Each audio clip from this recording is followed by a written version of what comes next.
I've spent my career leveraging the power of communication to improve our environment. I worked on both the client side and the agency side of the Texas Department of Transportation's Don't Mess with Texas campaign to prevent litter from being tossed onto roadways.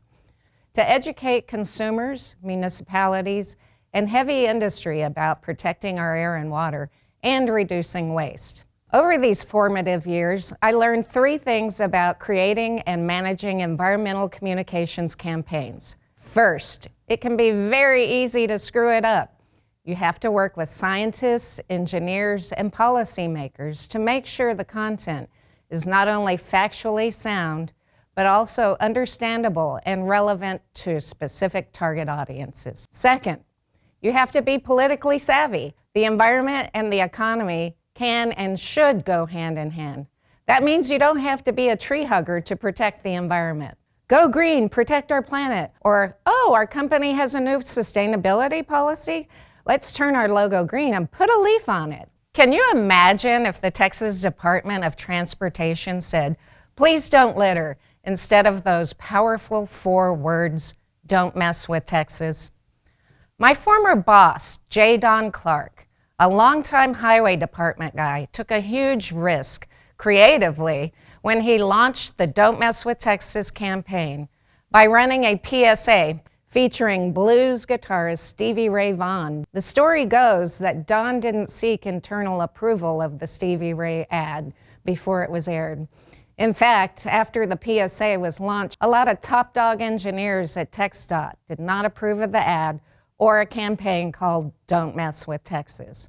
However, it didn't take long for them to change their tunes because within a matter of months, the campaign had become popular among Texans and was significantly curbing the rate of litter pickup costs, saving the state millions.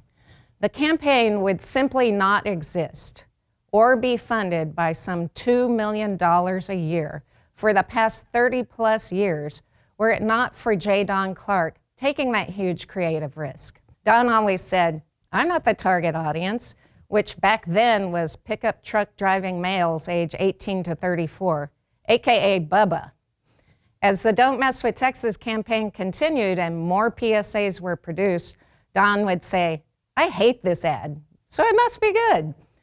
Personally, I learned so much from working at politically diverse government agencies and on the Don't Mess with Texas campaign.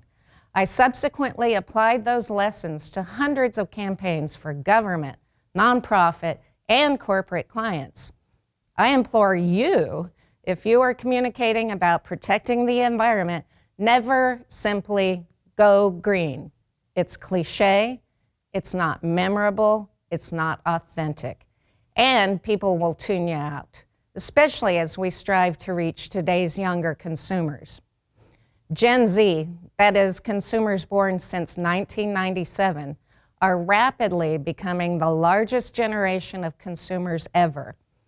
They are also deeply concerned about protecting the environment, perhaps more so than any other generation, and they believe corporations should do something about it. That means there's unprecedented opportunity, though, for advertisers to win over a huge market of young consumers. The world needs to change the way we make things, and we need to promote sustainable business practices to consumers.